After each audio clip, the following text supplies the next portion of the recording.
Hello दोस्तों, स्वागत है हमारे YouTube channel Ram ji mathematics में। जैसा कि दोस्तों आपसे मैंने वादा किया था कि प्रत्येक दिन मेरी सुपर 10 की क्लास आएगी, प्रत्येक दिन मेरी सुपर 10 की क्लास आएगी। उसी अपने वादे को मैं पूरा करते हुए मैं डेली अपनी सुपर 10 की क्लास अपलोड कर रहा हूँ।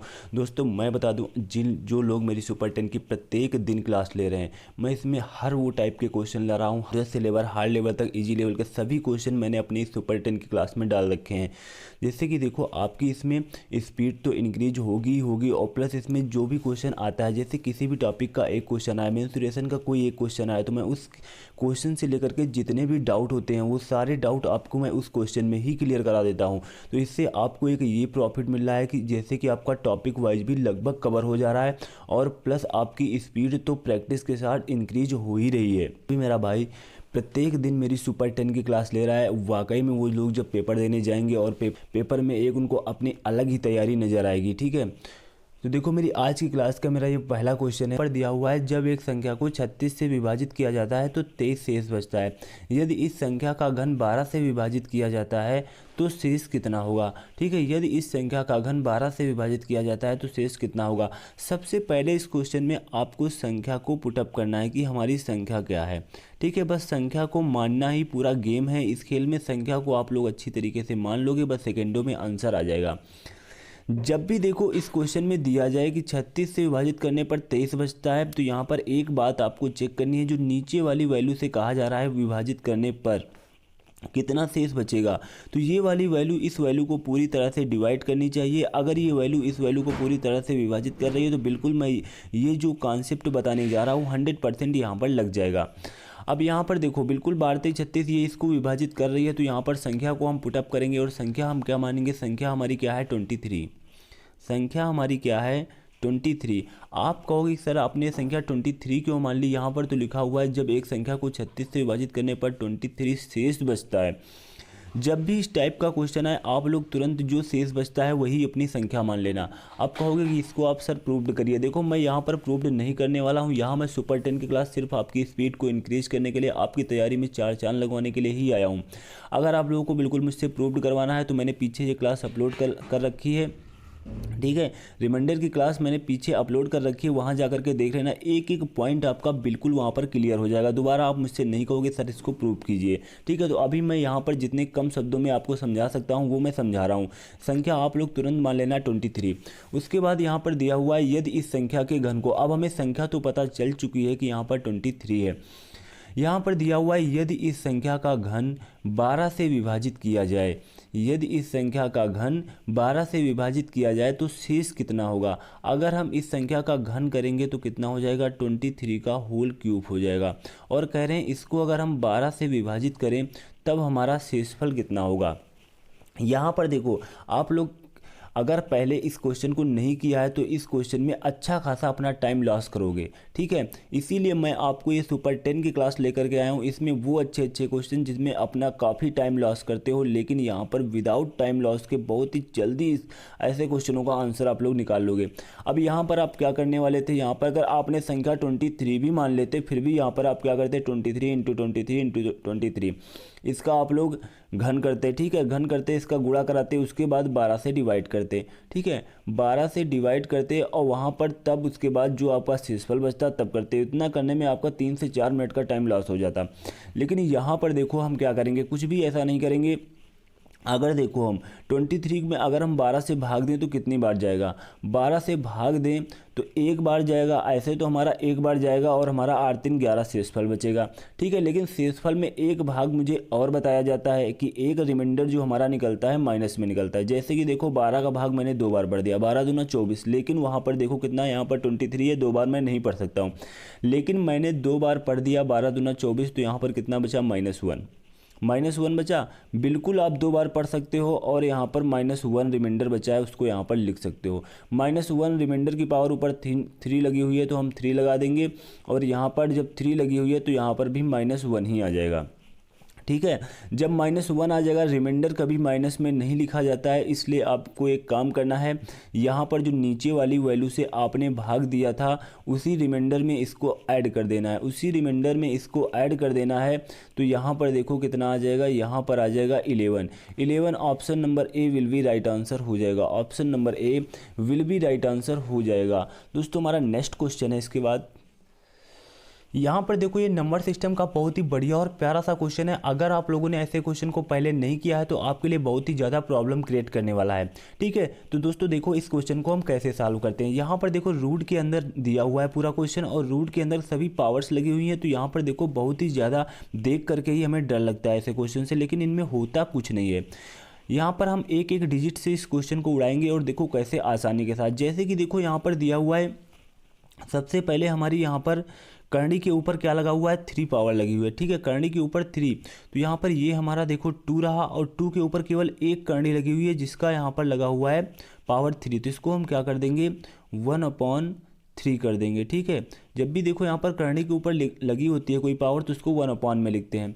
फिर देखो हम यहाँ पर क्या करेंगे, यहाँ पर देखो मल्टीप्लाई लगा हुआ है तो हम मल्टीप्लाई लगा देंगे और यहाँ पर देखो हमारा करनी के अंदर 2 लगा हुआ है तो हम यहाँ पर 2 लगा देंगे। उसके बाद देखो यहाँ पर अब एक ये वाली करनी हो गई 3, एक बार ये वाली करनी हो गई, क्योंकि ये तो अब देखो 2 करनी के अंदर बंद है ना, एक ये करनी और एक ये करनी, ठीक है। तो यहाँ पर देखो हम क्या करेंगे, तो यहाँ पर देखो हमारा एक तो 1/3 ये और एक 1/3 ये, तो 1/3 इंटू 1/3, क्योंकि घात के ऊपर घात का गुणा हो जाता है तो यहाँ पर 1/9 हो जाएगा। उसके बाद देखो यहाँ पर क्या करेंगे, यहाँ पर भी देखो हम ये वाला 2 लिखेंगे और उसके बाद यहाँ पर जो हम पावर लगाएंगे, अब देखो एक ये करनी, एक ये करनी, एक ये करनी, 3 हो गई, तो 3 त्रिक का 9 त्रिक 27, ठीक है। 1 की पावर क्या लिख देना है, 27। फिर उसके बाद मल्टीप्लाई का चिन्ह लगाएंगे और यहाँ पर देखो अब 4 करनी हो चुकी है, 3 त्रिक का 9 त्रिक 27 त्रिक 81। यहाँ पर 2 की पावर 1/81 लिख देना है, 1/81 लिख देना है। उसके बाद देखो यहाँ पर क्या करना है, 2 की पावर, अब यहाँ पर देखो जो भी पावर्स, जब भी हमारा आधार सेम हो और जो हमारी पावर्स होती हैं उनको हम आपस में जोड़ देते हैं, तो यहाँ पर कितना हो जाएगा, देखो 1/3, 1/9, 1/27, 1/81 को आपस में जोड़ देंगे। जब जोड़ेंगे तो इनका एलसीएम कितना हो जाएगा, 81 हो जाएगा और यहाँ पर कितना आ जाएगा, 27 आ जाएगा और यहाँ पर कितना आ जाएगा, जब एलसीएम लेंगे तो 9 आ जाएगा और यहाँ पर कितना आ जाएगा, 3 आ जाएगा, यहाँ पर कितना आ जाएगा, 1 आ जाएगा, ठीक है। तो यहाँ पर देखो 2 की पावर आ जाएगा 27, 3 30 10 40, ठीक है, 40/81, ठीक है। तो यही हमारा आंसर हो जाएगा, यही हमारा राइट आंसर हो जाएगा। 2 की पावर 40/41 विल भी राइट आंसर हो जाएगा। दोस्तों अगर इस क्वेश्चन में आपको अभी भी किसी भी प्रकार का डाउट है तो आप निसंकोच नीचे कमेंट बॉक्स में कमेंट करिएगा। मैं जो अपनी अगली सुपर 10 की क्लास में लेकर के आऊँगा तो उसमें ऐसे क्वेश्चन का एक बार मैं दोबारा से फिर से जिक्र कर दूंगा। तो मेरा नेक्स्ट क्वेश्चन है इसके बाद। यहाँ पर देखो ये बहुत ही बढ़िया सा क्वेश्चन दिया हुआ है, 3/1 × 4 + 3/4 × 7 + 3/5 × 7 + ... 3/31 × 34, ठीक है। देखो ऐसे क्वेश्चन को हम कैसे करते हैं, जब भी इस टाइप का क्वेश्चन है आपको सिर्फ एक पॉइंट यहाँ पर देखना है। कौन सा पॉइंट देखना है, जो यहाँ पर देखो दिया हुआ है नीचे 1 × 4 दिया हुआ है, 1 × 4 में हम इनका डिफरेंस चेक करेंगे कितना आ रहा है, 3 का। देखो जो नीचे का डिफरेंस है ऊपर वही वैल्यू है, यहाँ पर देखो जो नीचे का डिफरेंस है ऊपर वही वैल्यू है, नीचे का जो डिफरेंस है ऊपर वही वैल्यू है, नीचे का डिफरेंस वही वैल्यू है। अगर नीचे का डिफरेंस ऊपर सेम वैल्यू है तो क्वेश्चन में कोई दम नहीं है, 1 सेकंड में आपका question without pen and paper के सॉल्व होने वाला होता है, ठीक है। देखो यहाँ पर क्या करना होता है, जब भी नीचे का डिफरेंस ऊपर सेम वैल्यू हो तो आपको ऊपर यहाँ पर 3 लगा हुआ है, 5 है, 6 है, 7 है, कोई मतलब नहीं है। कुल मिलाकर नीचे का डिफरेंस ऊपर सेम वैल्यू हो, अगर नीचे का डिफरेंस कहते हो सर यहाँ पर 7 होता, यहाँ पर 7 होता, यहाँ पर 7 होता, तो यहाँ पर भी ऊपर 7 अगर है, ठीक है, तो आपको कुछ भी नहीं करना है, ऊपर आपको 1 लिखना है, ऊपर क्या लिखना है, 1 लिखना है और नीचे यहाँ पर सबसे छोटी वैल्यू, ठीक है, माइनस का चिन्ह लगाना है, ऊपर 1 लिखना है और नीचे यहाँ पर सबसे बड़ी वैल्यू 34। उसके बाद इस क्वेश्चन को सॉल्व करना है। यहाँ पर देखो एलसीएम हो जाएगा 34, अब यहाँ पर आ जाएगा 34 - 1, तो यहाँ पर कितना आ जाएगा 33/34, 33/34 विल बी राइट आंसर हो जाएगा, ठीक है। इसके बाद देखो मेरा नेक्स्ट क्वेश्चन है, यहाँ पर देखो परसेंटेज का बहुत ही बढ़िया और प्यारा सा क्वेश्चन दिया हुआ है। एक संख्या में 20% घटाने से 48 रह जाती है, तो उसे 70 बनाने के लिए उसे 70 बनाने के लिए कितना प्रतिशत बढ़ाया जाए। ठीक है, पहले आपको देखो एग्जाम देने जाना है, क्वेश्चन को बहुत ही कंसंट्रेट होकर के पढ़ना है, इतनी स्लो पढ़ना है, इतनी तेज भी नहीं पढ़ना है, बहुत ही स्लो भी नहीं पढ़ना है। ठीक है, ऐसे क्वेश्चन को पढ़ना है कि क्वेश्चन को बिल्कुल हमारी समझ में आए। ऐसा नहीं कि यार पेपर में टाइम बहुत कम है यार, क्वेश्चन जल्दी जल्दी पढ़ो, क्वेश्चन समझ में ही नहीं आ रहा है, हम पढ़े चले जा रहे हैं। ठीक है, तो कोई मतलब नहीं रहा। आप लोग बिल्कुल कंसंट्रेट होकर के सावधानी के साथ क्वेश्चन को पढ़ोगे और उसके बाद उसका आंसर दोगे। जैसे कि यहाँ पर देखो दिया हुआ है, एक संख्या में 20% घटाने से 48 रह जाती है, उसे 70 बनाने के लिए कितना, उस 70 बनाने के लिए संख्या को कितने प्रतिशत बढ़ाया जाए। जैसे कि देखो एक संख्या, जो भी संख्या होती है अगर परसेंटेज में मानते हैं तो हम 100% मानते हैं। एक संख्या में 20% घटाने में अगर मैं इसमें 20% घटा दूं तो यहाँ पर परसेंटेज में कितना बचेगा, 80% ही तो बचेगा। ठीक है, परसेंटेज में 80% ही तो बचेगा। यहाँ पर कह रहे हैं 20% घटाने से 48 रह जाती है। हमारे अकॉर्डिंग परसेंटेज में घटाने से 80 रही है और क्वेश्चन के अकॉर्डिंग कितनी रही है, 48 रह जाती है। ठीक है, अब यहाँ से मैं 100% की वैल्यू निकाल सकता हूँ। 100% की वैल्यू निकाल ली मतलब मुझे संख्या पता चल गई। जैसे कि देखो एक बराबर हो जाएगा 48/80। ठीक है, 80% वही, और यहाँ पर 100% हमारा। यहाँ पर देखो हम आसानी के साथ निकालेंगे, 0 से 0 कैंसिल हो जाएगा और 8 6 जब 48 होता है और यहाँ पर कितना आ गया, 60 आ गया। यहाँ पर कितना आ गया, 60 आ गया। तो जो हमने यहाँ पर संख्या मानी थी 100% और वो हमारी 100% की वैल्यू कितनी है, 60 है। हमारी जो संख्या कितनी है, 60 है। संख्या हमारी निकल आई, 60 निकल करके आई है। अब कह रहे हैं उसे 70 बनाने के लिए संख्या को कितना प्रतिशत बढ़ाया जाए। तो भैया संख्या को 70 बनाने के लिए, संख्या हमारी 60 है, ये उसको 70 बनाना चाहते हैं तो कोई प्रॉब्लम नहीं है, 10 बढ़ा दो। ठीक है, अगर यहाँ पर कोई बड़ी बड़ी वैल्यू होते तो उनको रेशियो में ले लेते हैं, 6 और 7। अब आसानी के साथ आप कहोगे कि यहाँ पर 1 बढ़ाना पड़ेगा। जब भी मैंने कहा था परसेंटेज वृद्धि, परसेंटेज क्या पूछे, वृद्धि पूछे, तो यहाँ पर इन दोनों वैल्यू के बीच का डिफरेंस और अपॉन में यहाँ पर छोटी वैल्यू, अपॉन में छोटी वैल्यू और इंटू हम 100 करेंगे। अपॉन में छोटी वैल्यू इंटू 100 करेंगे तो यहाँ पर देखो कितना हो जाएगा, 16.66%। Option number A will be right answer हो जाएगा। दोस्तों अगर इन किसी भी क्वेश्चन में आपको किसी भी प्रकार का डाउट है तो आप निसंकोच कमेंट बॉक्स में कमेंट करिएगा। मेरी प्रत्येक दिन सुपर 10 की क्लास आ रही है, उस सुपर 10 की क्लास के माध्यम से मैं आपका हर एक डाउट पूरी तरह से क्लियर करूँगा। ठीक है, तो मेरा यहाँ पर नेक्स्ट क्वेश्चन है। इसके बाद यहाँ पर देखो ये भिन्न का क्वेश्चन है। भिन्न का क्वेश्चन बहुत ही बढ़िया क्वेश्चन होता है और जब भी एग्जाम में आता है, अगर आप लोगों ने भिन्न के क्वेश्चन में अच्छी खासी आपकी प्रैक्टिस नहीं है तो ऐसे क्वेश्चनों में आपको बहुत डाउट होता है और आप क्वेश्चन में अपना काफ़ी टाइम लॉस करते हो। मैं दोस्तों बता दूं, मैंने भिन्न की क्लास अपलोड कर रखी है, आप मेरी एक क्लास देख लेना। भिन्न के जितने भी क्वेश्चन होते हैं सारे डाउट वहाँ से समाप्त हो जाएंगे। जैसा कि देखो यहाँ पर क्वेश्चन में दिया हुआ है 15/19, 23/29, 17/25, 37/49 में सबसे बड़ी भिन्न बतानी है। अब देखो बड़ी भिन्न बताने के लिए मैंने यहाँ पर पहले भी बताया था, जो अपनी क्लास अपलोड की थी, यहाँ पर मैं फिर आपको एक बार समझा रहा हूँ। यहाँ पर इनके बीच का डिफरेंस चेक करना। देखो 15/4/19 का डिफरेंस है और यहाँ पर 6 का डिफरेंस है। यहाँ पर देखो कितने का डिफरेंस है, यहाँ पर डिफरेंस 8 का है और यहाँ पर डिफरेंस भाई साहब कितने का है, 9 3 12 का डिफरेंस है। मैंने कहा था अगर यहाँ पर बीच में डिफरेंस अगर आपका सेम हो, प्रत्येक वैल्यू में डिफरेंस सेम हो तो क्वेश्चन का तरीका मैंने इतना बढ़िया बताया था कि सेकंडों में आपका आंसर आ जाता। लेकिन बीच में डिफरेंस सेम नहीं है तो कोई प्रॉब्लम नहीं है, फिर भी आपका सेकंडों में ही आंसर आएगा। जैसे कि देखो ऊपर हमें ये 15 लगा हुआ है, 15 लिख देंगे और यहाँ पर बीच का जो भी डिफरेंस आ रहा है 15 और 4/19, बीच के डिफरेंस को हम नीचे लिख देंगे। उसके बाद यहाँ पर देखो 23 आ रहा है, 23 में जो भी बीच का डिफरेंस है हम यहाँ पर 6 को नीचे लिख देंगे और यहाँ पर ऊपर 17 है तो 17 को एज इट इज़ लिख देंगे और नीचे जो बीच का डिफरेंस आ रहा है वो हम एज इट इज़ यहाँ पर नोट कर देंगे। यहाँ पर देखो 37 दिया हुआ है और बीच का जो डिफरेंस आ रहा है यहाँ पर 12, बिल्कुल ऐसे ही लिख देंगे। अब देखो, केवल देखो मैंने क्या किया है, हर में आपकी जो भी वैल्यू थी उनको हटा करके मैंने हर के स्थान पर बीच का डिफरेंस लिखा है।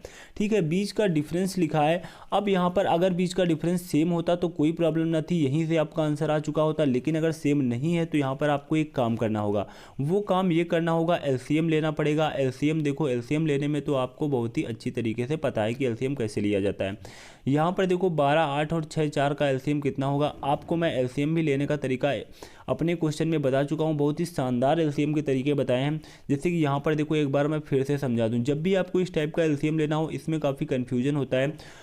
और आपको यहाँ पर एलसीएम क्या लेना है, जैसे कि यहाँ पर देखो दिया हुआ है 4, 6, 8, 12। 4, 6, 8, 12 में आपको सबसे बड़ी वैल्यू सबसे पहले पकड़नी है। सबसे बड़ी वैल्यू पकड़नी है यहाँ पर 12 कि मेरा एलसीएम कितना होगा, 12 होगा।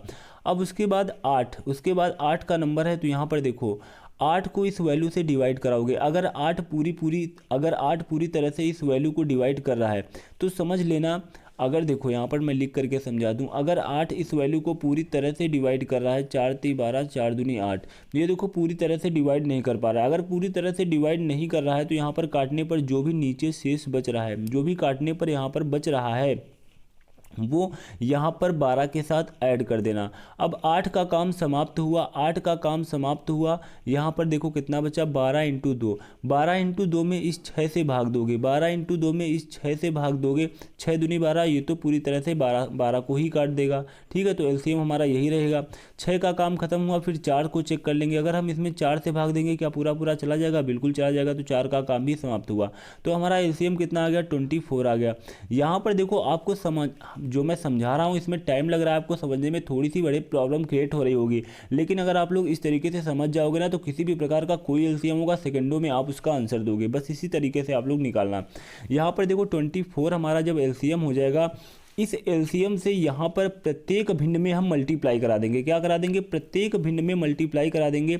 अब देखो 15/4 में 24 से आप मल्टीप्लाई करा रहे हो तो यहाँ पर 4 24 को काट देगा, 6 बार जाएगा और 6 का 15 से गुणा हो जाएगा। 15 छक्का कितना हो जाएगा, 90 हो जाएगा। यहाँ पर देखो 23/6 यहाँ पर लिखा हुआ है और उसके बाद हम 24 से मल्टीप्लाई कराएंगे तो यहाँ पर ये 6 इसको डिवाइड कर देगा। 6 चौको 24, 4 बार जाएगा और 23 का गुणा 4 से करेंगे तो 92 आएगा। उसके बाद देखो 24 का इसमें करेंगे तो 8 त्रिक 24, 17 3 51 हो जाएगा। उसके बाद 12 दूना 24, 37 दूना 74 हो जाएगा। अब यहाँ से आपको अपनी बड़ी और छोटी भिन्न यहाँ से ज्ञात कर लेनी। अब यहाँ पर देखो सबसे बड़ी भिन्न आपको कौन दिखाई दे रही है, 92। 92 आपका कौन से नंबर पर आ रहा है, सेकंड नंबर पर आ रहा है। तो सेकंड नंबर की भिन्न सबसे बड़ी है, वो सेकंड नंबर की भिन्न आपकी कौन है, 23/29। 23/29 सबसे बड़ी भिन्न है, यही हमारा राइट आंसर हो जाएगा। ठीक है, 23/29 विल बी राइट आंसर हो जाएगा। दोस्तों मेरा नेक्स्ट क्वेश्चन है, यहाँ पर देखो ये नंबर सिस्टम का बहुत ही बढ़िया और प्यारा सा क्वेश्चन दिया हुआ है। इस क्वेश्चन में आपके मैं 2-3 डाउट क्लियर करूँगा। ठीक है, 2-3 डाउट क्लियर करूँगा। जैसे कि देखो इस क्वेश्चन में आपको कोई वैल्यू पुटअप करके भी पूछ सकते हैं। जैसे कि देखो यहाँ पर मैं 2-3 डाउट बिल्कुल क्लियर ही कर दूँ आपके। अगर इस टाइप का कोई भी क्वेश्चन है तो आपसे ना बचे। यहाँ पर देखो आपसे एक ये क्वेश्चन भी पूछा जा सकता है। जैसे कि यहाँ पर देखो अंडर रूट के अंदर दिया हुआ है 12 माइनस रूट के अंदर 12, इस तरीके से देखो दिया हुआ है minus dot dot dot dot infinite. अब देखो इसमें आपको जब भी देखो यहाँ पर x दे करके पूछे या इस तरीके से पूछे तो मैं यहाँ पर सारे डाउट आपके क्लियर कर रहा हूँ। अगर देखो यहाँ पर इस तरीके की कोई भी वैल्यू दे रहा है और उसके हम सहअभाज्य गुणनखंड बना लेंगे, अभाज्य गुणनखंड बना लेंगे। और सहअभाज्य गुणनखंड का मतलब होता है ऐसे दो वैल्यू, ऐसे दो फैक्टर, ऐसे दो गुणनखंड जिनका HCF 1 हो। जैसे कि देखो यहाँ पर 3 × 4 12 के अगर मल्टीप्लाई करेंगे तो हम इनके अगर सहअभाज्य गुणनखंड बनाने के लिए मुझसे कहा जाएगा तो मैं 3 × 4 ही बनाऊंगा। मैं यहाँ पर 2 × 6 नहीं बना सकता, 2 × 6 नहीं बना सकता, क्योंकि देखो सहअभाज्य गुणनखंड का मतलब होता है इन दो वैल्यू का HCF 1 हो, मतलब मासा 1 हो। यहाँ पर कुछ भी कॉमन नहीं मिलना चाहिए और यहाँ पर देखो कॉमन मिल रहा है। ठीक है, तो सबसे अच्छा सहअभाज्य गुणनखंड हमारा 3 × 4 हो जाएगा। अब यहाँ पर सहअभाज्य गुणनखंड बना लेना है। उसके बाद इसका आंसर देखो क्या हो जाएगा, यहाँ पर माइनस चिन्ह है, यहाँ पर क्या है, माइनस चिन्ह है। तो ये छोटी वाली वैल्यू आंसर हो जाएगी, ये छोटी वाली वैल्यू आंसर हो जाएगी। उसके बाद देखो यहाँ पर अगर प्लस चिन्ह होता तो हमारी ये बड़ी वाली वैल्यू ऑप्शन नंबर यहाँ पर 4 हमारा सही हो जाता। ठीक है, ये बड़ी वाली वैल्यू हमारा आंसर हो जाता। तो यहाँ पर आपके दो डाउट तो यहाँ से क्लियर हुए, अगर एक क्वेश्चन माइनस का आएगा और एक क्वेश्चन प्लस का आएगा। लेकिन अगर यहाँ पर आपसे x दे दे तो कहोगे सर इसमें x दिया हुआ है तो हम इसके सहअभाज्य गुणनखंड कैसे बनाएंगे। बिल्कुल सही बात है, यहाँ पर काफ़ी प्रॉब्लम क्रिएट होती है अगर आपने ऐसे क्वेश्चन को पहले कभी नहीं पढ़ा है। तो यहाँ पर देखो इसका एक फार्मूला बताया जाता है। यहाँ पर आपके आज 2-3 अच्छे से अच्छे डाउट क्लियर हो जाएंगे।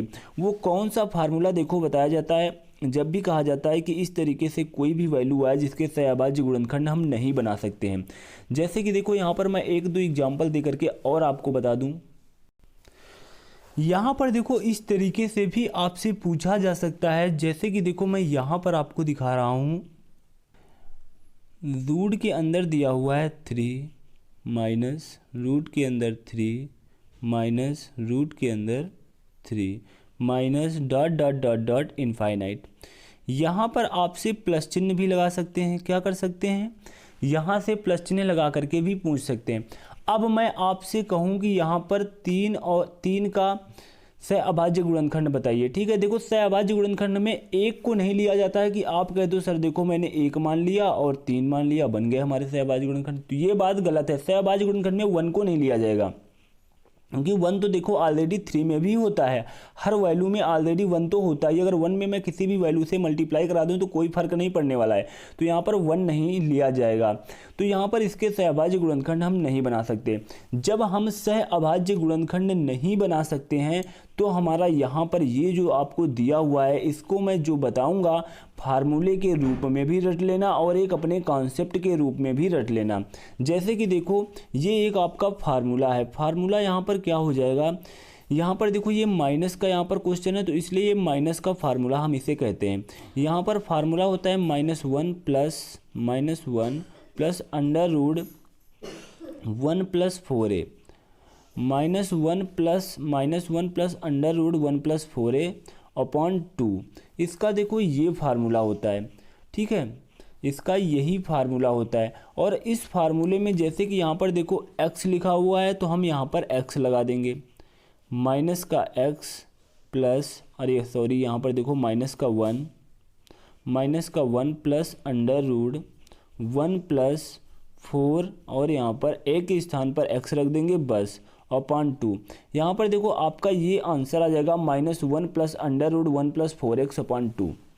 तो ये आपका फार्मूला है, इसको रट लेना। जब भी माइनस का इस टाइप का क्वेश्चन आए तो ये वाला फार्मूला हो जाएगा -1 plus under root 4x upon 2 हो जाएगा। और अगर मैं आपको बता दूं यहाँ पर फार्मूला नंबर ये हमारा 1 हो गया, ये हमारा फार्मूला नंबर क्या हो गया, 1 हो गया। उसके बाद देखो यहाँ पर हम क्या करेंगे, फार्मूला नंबर 2 भी आपको यहाँ पर मैं लिख के दिखा दूँ। फार्मूला नंबर हमारा 2 हो जाएगा। जब भी यहाँ पर देखो अगर प्लस हो, क्या हो, प्लस हो, तो आपको क्या करना है, ये वाला फार्मूला लगाना है। फार्मूला लगाना है 1 plus under root 1 plus 4x upon 2। ठीक है, यहाँ पर आपको ये वाला फार्मूला लगाना है जब भी यहाँ पर प्लस का क्वेश्चन हो। 1 plus under root 1 plus 4x upon 2। ठीक है, यहाँ पर माइनस में दिया हो तो ये वाला लगाना है, अगर प्लस में प्रत्येक डिजिट दी हुई हो तो ये वाला फार्मूला लगाना है। अब देखो यहाँ पर एक बात मैं छोटी सी रह गई है वो भी बता दूं इस क्वेश्चन में, जिससे कि आपका हमेशा के लिए ये डाउट समाप्त हो जाए। आप अभी तक जो पढ़ते आ रहे होगे तो यहाँ पर आपसे जो ये तरीका बताया जाता है कि इनके सहअभाज्य गुणनखंड निकाल लो, और जब ये वाली वैल्यू आ जाती हैं तो इनमें ये फार्मूला लगवाया जाता है। ठीक है, तो ऐसी कोई बात नहीं है। जो आपका ये रूट के अंदर मैंने पहला एग्जाम्पल दिया था 12 माइनस रूट 12 माइनस रूट 12, तो ये देखो पूरा माइनस का क्वेश्चन था और माइनस वाले में मैंने ये वाला फार्मूला बताया है। अगर इसमें आप सहअभाज्य गुणनखंड नहीं निकालना चाहते हो, क्योंकि देखो यहाँ पर इसलिए सहअभाज्य गुणनखंड बता दिया जाता है क्योंकि ऐसे आपका 1 लाइन में ही आंसर आ जाता है, पेन भी चलाने की कोई आवश्यकता नहीं होती है। लेकिन यहाँ पर अगर आप इस तरीके से नहीं निकालना चाहते हो, यहाँ पर ये फार्मूला भी इसमें काम कर जाएगा, बिल्कुल ये फार्मूला इसमें काम कर जाएगा। नहीं मानते हो तो आप लोग प्रूव करके देख लो। यहाँ पर देखो माइनस का क्वेश्चन है, माइनस वाला फार्मूला लगा दो। माइनस वाला फार्मूला लगाओगे तो यहाँ पर देखो -1 प्लस √1 प्लस 4x दिया हुआ है, 1 प्लस 4 इंटू एक्स के स्थान पर हम क्या रख देंगे, 12 रख देंगे और अपॉन 2 करेंगे। तो यहाँ पर देखो कितना आ जाएगा, ये हमारा माइनस का 1 रहा और ये यहाँ पर 12 का 4 से मल्टीप्लाई करेंगे 48 आएगा, 48 में 1 ऐड करेंगे तो 49 हो जाएगा, 49 का वर्गमूल करेंगे तो कितना हो जाएगा, 7 हो जाएगा, अपॉन यहाँ पर 2 हो जाएगा। उसके बाद देखो यहाँ पर -1 करेंगे तो यहाँ पर 6 अपॉन 2 करेंगे तो यहाँ पर 3 हो जाएगा। ठीक है, तो ये बात देखो, जल्दी कोई भी टीचर ये सारी बातें नहीं बताता है, आपको डायरेक्ट यहाँ पर इस क्वेश्चन में ये तरीका लगवा दिया जाता है। और जब भी आपका इस टाइप का क्वेश्चन आता है तो उसमें ये वाला फार्मूला लगवा दिया जाता है। तो ऐसा नहीं है कि इस क्वेश्चन में ये वाला फार्मूला नहीं लगेगा, इस क्वेश्चन में भी ये फार्मूला लगेगा, लेकिन शर्तें इसमें ये हैं कि ये वाला क्वेश्चन बिल्कुल इस वाले सह अभाज्य वाले यहाँ पर सिस्टम से, सह अभाज्य वाले गुणनखंड के मेथड से ये क्वेश्चन हमारा सॉल्व हो जाता है, जो विदाउट पेन एंड पेपर के सॉल्व हो जाता है, इसलिए यहाँ पर ये तरीका बता दिया जाता है। और उसके बाद इस वाले में ये वाला तरीका लगता नहीं है सह अभाज्य गुणनखंड वाला, तो इसमें ये वाला फार्मूला लगवाया जाता है। तो यहाँ पर आज से आपका ये डाउट क्लियर हो गया होगा कि ये फार्मूला आखिर क्यों बना इन क्वेश्चन के लिए और इन क्वेश्चन के लिए ये तरीका क्यों बना। तो ये फार्मूला इन सभी क्वेश्चन के लिए है, लेकिन ये क्वेश्चन इस सह अभाज्य गुणनखंड के तरीके से आ जाते हैं, इसलिए इनमें ये वाला तरीका लगा दिया जाता है। तो आज से सारे डाउट यहाँ पर देखो, इस तरह के यहाँ पर लगभग 4 क्वेश्चन बनते हैं। ठीक है, चारों क्वेश्चन के यहाँ पर एक क्वेश्चन में मैंने डाउट क्लियर कर दिए हैं। तो आज की क्लास का देखो मेरा नेक्स्ट क्वेश्चन है, यहाँ पर देखो जो हमारा नेक्स्ट क्वेश्चन साधारण ब्याज का क्वेश्चन है, बहुत ही बढ़िया और प्यारा सा क्वेश्चन दिया हुआ है। कोई राशि साधारण ब्याज द्वारा किसी दर से 3 वर्ष में स्वयं की 7/6 गुनी हो जाती है, तो ब्याज की प्रतिशत दर ज्ञात कीजिए। ठीक है, यहाँ पर देखो ऐसे क्वेश्चन का मुझे फार्मूला भी याद है, लेकिन मैं क्वेश्चन को फार्मूले से ज़्यादा बताने की कोशिश नहीं करता हूँ, क्योंकि फार्मूला आप लोग भूल जाते हो। और लेकिन अगर जिन लोगों को ये फार्मूले एक बार याद कर लो यार, ठीक है, एक बार याद कर लो तो साधारण ब्याज के ऐसे जितने भी क्वेश्चन आते हैं वो सेकंडों में सॉल्व हो जाते हैं। तो क्या दिक्कत है हमें एक बार फार्मूला, अगर लेकिन फार्मूला मैं इसलिए जोड़ नहीं देता हूँ क्योंकि यहाँ पर आपको बस कुछ याद ना करना पड़े, कुछ करना ना पड़े, तो ठीक है, तो मैं वही तरीके बता देता हूँ। जैसे कि यहाँ पर देखो दिया हुआ है, कोई राशि साधारण ब्याज की किसी दर से 3 वर्ष में स्वयं की 7/6 गुनी हो जाती है। 3 वर्ष में टाइम कितना दिया हुआ है, 3 वर्ष का, और 7/6 गुनी हो जाती है। जैसे कि कोई राशि आपकी 6 रुपये थी, ठीक है, 6 रुपये थी। मैंने कहा था जब भी यहाँ पर बटे में कोई भी वैल्यू दे और नीचे वाली अपनी वही वैल्यू मान लेना, वही संख्या मान लेना, वही मूलधन मान लेना, जिस टाइप का जहाँ पर क्वेश्चन हो वही मान लेना। यहाँ पर मूलधन की बात है तो मैंने नीचे वाली वैल्यू मूलधन मान ली। कह रहे हैं 3 वर्ष में टाइम पीरियड कितना दिया हुआ है, 3 वर्ष का दिया हुआ है। 3 वर्ष में ये 7/6 गुनी, अगर हम 6 का 7/6 निकालेंगे तो कितना आएगा, यहाँ पर 7 आ जाएगा। 3 वर्ष में स्वयं की इतनी हो जाती है। अब ये देखो 3 वर्ष में आपका यहाँ पर जो निकला, यहाँ पर 7 निकला। अब 7 यहाँ पर क्या निकला है वो आपको यहाँ पर समझने योग्य बात है। वो जो 7 होगा आपका ये मिश्रधन होगा, इसमें आपका मूलधन और ब्याज दोनों जुड़ा होगा, क्योंकि यहाँ पर देखो दिया हुआ है 3 वर्ष में स्वयं की 7/6 गुनी हो जाती है, यानी कि जो हमारी राशि 6 थी वो अब 7 हो चुकी है। ठीक है, 3 वर्ष बाद। तो यहाँ पर पूछा जा रहा है ब्याज की प्रतिशत दर बताइए। ठीक है, ब्याज की प्रतिशत दर बताइए। अगर यहाँ से आपसे ब्याज पूछा जाए, सिंपल इंटरेस्ट पूछा जाए, तो वो कितने रुपए, देखो 6 था, हमारा कितना हो चुका है, 7 हो चुका है। ठीक है, 7 हो चुका है। और साधारण ब्याज बराबर हमें फार्मूला बताया जाता है, साधारण ब्याज SI बराबर होता है, साधारण ब्याज बराबर होता है मूलधन इंटू दर इंटू समय, और बटे यहाँ पर क्या होता है, 100 होता है। तो यहाँ पर देखो साधारण ब्याज हमारा 1 है, मूलधन हमारा कितना है, 6 है, और दर हमारी कितनी है, दर देखो हमें ज्ञात करनी है, पता नहीं है, और समय हमारा 3 वर्ष का दिया हुआ है, और यहाँ पर बटे 100 दिया हुआ है। अब देखो हम क्या करेंगे, यहाँ पर R = करेंगे 100/36 18 आ जाएगा। ठीक है, उसके बाद देखो यहाँ पर कितना हो जाएगा, 50/9 हो जाएगा, और यहाँ पर भाग दे देंगे तो यहाँ पर 5 बार जाएगा और 5.9 आ जाएगा। ठीक है, 5 से ही 5/9% दर आ जाएगी, यही हमारा राइट आंसर हो जाएगा। इसके बाद देखो मैं आपको फार्मूला भी बता दे रहा हूँ। जिन लोगों को फार्मूले का इंतजार होगा, बहुत से लोगों ने सुन लिया होगा कि सर फार्मूला है, इसमें कौन लगेगा, फार्मूला कौन लगेगा, ठीक है, तो मैं उनके लिए फार्मूला भी बता दूँ। अगर आपको जो तरीका अच्छा लगे वो तरीका आप लोग कवर कर लेना। जैसे कि यहाँ पर देखो दिया हुआ है, जब भी यहाँ पर दिया हो 3 वर्ष में स्वयं की 7/6 गुनी हो जाती है, 6 गुनी हो जाती है, तो यहाँ पर देखो हम क्या करेंगे। कोई राशि साधारण ब्याज द्वारा किसी दर से 3 वर्ष में स्वयं की 7/6 गुनी हो जाती है। तो यहाँ पर जब भी गुना हो, गुना को हम n से डिनोट करते हैं, तो ये n = 7/6 हो जाता है।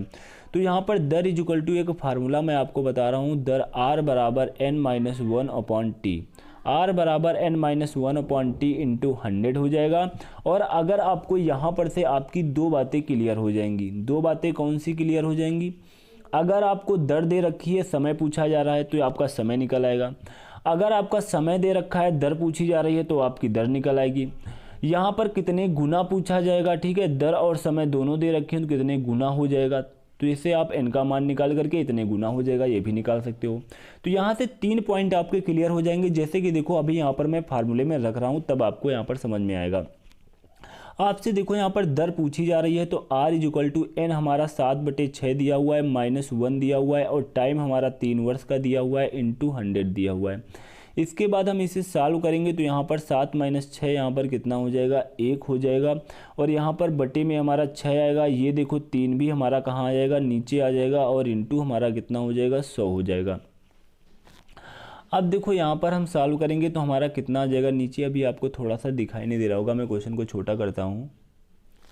तो यहाँ पर देखो कितना आ जाएगा हमारा, 1 ये हमारा 100 अपॉन कितना आ जाएगा, 18 आ जाएगा। और 100 अपॉन 18 इसको हम भाग देंगे 18×95, 5 से ही 5/9, 5 से ही 5/9% विल भी राइट आंसर हो जाएगा।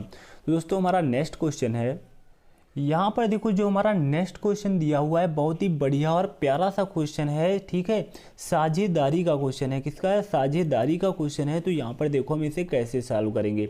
एक व्यवसाय 3500 रुपये से आरंभ करता है, 5 महीने बाद बी उसका साझेदार बन जाता है, 1 वर्ष बाद उसके बीच का लाभ 2:3 है। तो बी का निवेश ज्ञात कीजिए कि बी ने कितने रुपए निवेश किया। देखो दो लोग हैं, एक हैं ए भाई साहब और दूसरे हैं बी भाई साहब। ए भाई साहब क्या करते हैं, एक व्यवसाय प्रारंभ करते हैं और उसमें 3500 रुपये का अपना स्टार्टअप करते हैं, ठीक है, 3500 रुपये स्टार्टिंग में उस व्यवसाय में लगाते हैं, कोई बात नहीं। 5 महीने बाद बी उनके, अब 5 महीने बाद देखो बी भाई साहब ए भाई साहब के लिए उन्होंने बताया कि यार भैया मैं एक व्यापार कर रहा हूँ, उसमें मैंने 3500 रुपये से स्टार्टअप किया था, आज से मैंने 5 महीने पहले बी भाई साहब को फ़ोन करके बताया। अब बी भाई साहब के मन में चटपटी लग गई कि यार ये तो भैया व्यापार कर रहे हैं, व्यवसाय कर रहे हैं, मुझे भी कुछ करना चाहिए।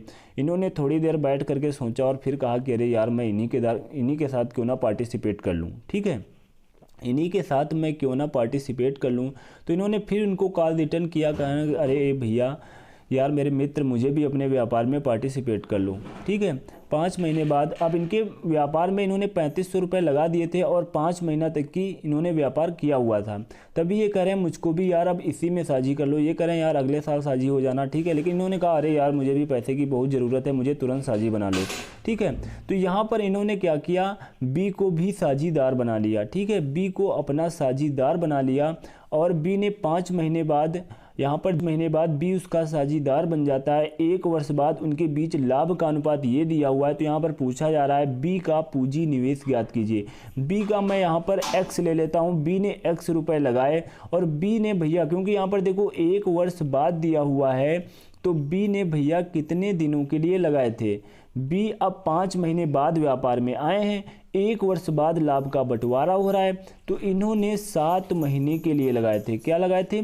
7 महीने के लिए केवल पैसे लगाए, क्योंकि ये 5 महीने बाद व्यवसाय में आए हैं ना, और 1 साल में लाभ का बंटवारा हो रहा है। तो इनका पैसा सिर्फ 7 महीने के लिए लगा और इनका पैसा तो पूरे 12 महीने के लिए लगा, इनका पैसा पूरे 12 महीने के लिए लगा। अब यहाँ पर देखो हम इनका रेशियो निकाल लेते हैं। 7 पन्ना 35, यहाँ पर कितना आ गया 500 इंटू 12 और यहाँ पर डिवाइड में क्या हो गया, x हो गया।